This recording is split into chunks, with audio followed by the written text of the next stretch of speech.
భక్తులందరికీ నమస్కారం అండి. శివతాండవ ఛానల్‌కి స్వాగతం అండి. ఆ శివయ్య ఆశీస్సులు, ఆ తల్లి ఆశీస్సులు ప్రతి ఒక్కరిపై ఉండాలని నేను కోరుకుంటున్నాను ఫ్రెండ్స్. ఇక ఈరోజు దుర్గమ్మ మన కోసం ఈ సందేశాన్నయితే తీసుకువచ్చారండి.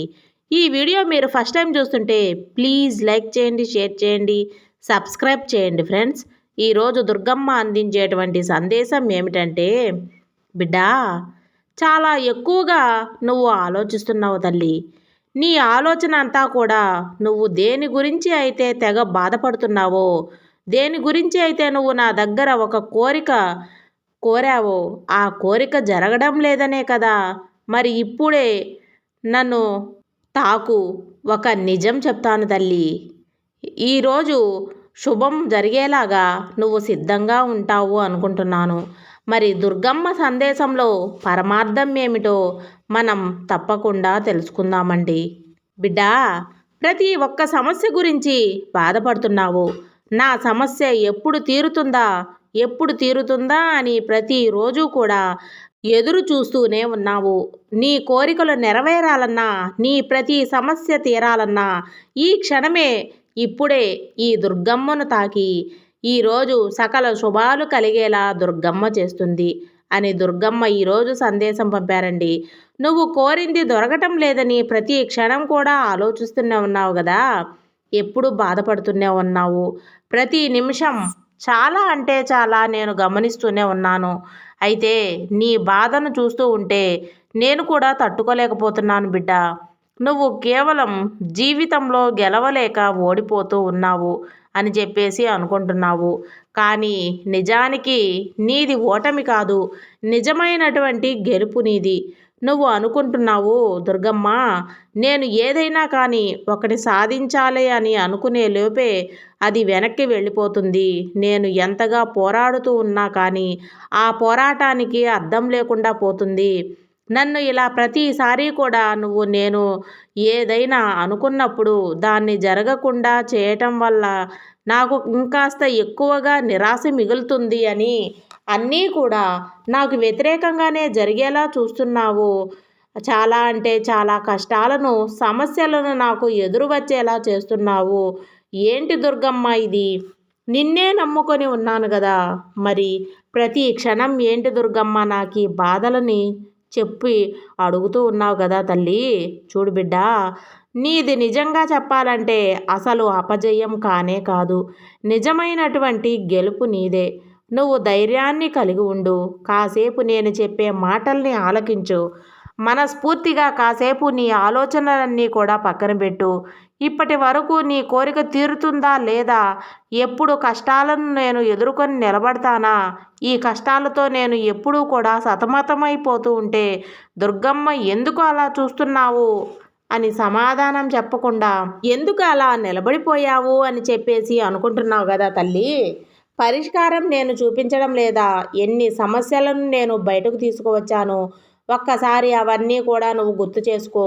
నీకు ఎన్నోసార్లు నేను నీ సమస్యలకి పరిష్కారం చూపించాను. ఏ కష్టం కూడా నువ్వు పడకుండా కష్టం నుండి నిన్ను బయటపడేస్తాను. బాధపడుతూ ఉండడం వల్ల నీకు అర్థం కావటం లేదేమో, ఒక్కసారి ఆలోచించుకొని చూడు. ఒక్కసారి నీ మనస వాచ కర్మణ మనస్ఫూర్తిగా చెప్పు, నీ కష్టాలు నేను ఎప్పుడూ కూడా నీకు సహాయం అందించలేదా?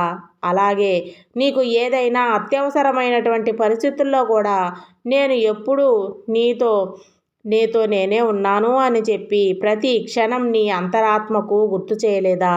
నీ కష్టాలను కూడా నువ్వు అనుభవించవా? ఆ కష్టాల నుండి దూరం వెళ్ళిపోవడానికి నేను ఎప్పుడూ కూడా నీకు ఎలాంటి సహాయం అందివ్వలేదా? ఒక్కసారి ఈ విషయాన్ని నీకు నువ్వుగా ఆలోచించుకో, అర్థమవుతుంది బిడ్డ. ఒక్కొక్క సమస్య దాని తీవ్రతను బట్టి దాని యొక్క పని అది చేసుకుంటూ వెళుతుంది. కానీ నువ్వేమీ కూడా అక్కడ ఆగిపోలేదు కదా, సమస్యలన్నింటినీ కూడా దాటుకొని ఇక్కడి వరకు వచ్చావు. మరి నీకు ఏ సహాయం లేకుండా నువ్వు ఇప్పటి వరకు ఎన్ని కష్టాలు అనుభవించావా, జయించావా? భగవంతుడు అనేవాడు ప్రతి క్షణం నిన్ను చూస్తూనే ఉంటాడు. నీకు ఈ కష్టాలు పెట్టినప్పుడు కష్టాల నుండి బయటకు కూడా తీసుకురాలేదని చెప్పేసి ఎప్పుడూ కూడా ఆవేదన పడవద్దు. నీకు ఒక విషయం చెప్తాను. నాకు ఎవరూ వద్దని చెప్పి నువ్వు అనుకున్నప్పుడే నీ జీవితానికి ఏదైనా కానీ ఒక అర్థం అనేది ఉంటుంది. ఏదైనా సాయం చేయగలిగినటువంటి ధైర్యం నీకు ఏర్పడుతుంది అంటే ప్రస్తుతానికి నాకు తప్ప ఇంకెవ్వరూ లేరు. నా చుట్టూ ఎవరూ కూడా లేరు. నాకు నేనే ఒక ధైర్యం, నాకు నేనే ఒక శక్తిని అని చెప్పి అనుకొని, నీకు ఏ కష్టం వచ్చినా, సమస్య వచ్చినా కానీ నిలబడి ఉండు. భగవంతుడే అన్నీ చూసుకుంటా అని చెప్పి అని అర్థంతో ఉండు. కానీ ప్రతి కష్టాన్ని చూసి తలకిందులైపోతున్నావు కాబట్టే నువ్వు కష్టాలన్నీ కూడా నా మీద పడిపోయి అని చెప్పేసి ఒక భ్రాంతిలో ఉన్నావు. నీకు నువ్వే ఓదార్చుకునేటువంటి శక్తి నీకు ఉండాలి. నువ్వు నిలబడేటువంటి సామర్థ్యం నీలో ఉండాలి. అలా కాకుండా నువ్వు నీ మనసుని కష్టపెట్టుకుంటే మాత్రం నీకు ఎవరూ కూడా సహాయం చేయరు. ఓదార్పు అనేది ఎవరు ఇవ్వరు. కాబట్టి ఈ విషయాన్ని మర్చిపోవద్దు. అలాగే నీ ఒక్కరి వల్ల ఏదైనా సాధ్యమవుతుంది అని మాత్రం గుర్తుంచుకో. ఎందుకంటే నీది ఏదైనా కానీ కష్టం అనిపిస్తే భగవంతుడా అని మాత్రం మర్చిపోవద్దు. నీ ఆలోచనలు సమస్యలను తప్పకుండా ఒక దారి దొరుకుతుంది. నీ కోరిక అతి త్వరలోనే నెరవేరుతుంది. అలాగే ఆ సమయం ఎప్పుడు వస్తుందో ప్రతి క్షణం కూడా ఇదిగో అదిగో అంటున్నావు కానీ నాకు మాత్రం ఏ రోజు కూడా నువ్వు ఆ శుభవార్తను వినిపించడం లేదు. నా జీవితంలో కష్టాలు పూర్తిగా నాకు తొలగించినట్లుగా అనిపించలేదని చెప్పేసి అనుకుంటున్నావు కదా. నీ మనసును ఆలోచనలో అదుపులో ఉంచుకొని మరి ఆలోచించు చెప్పు.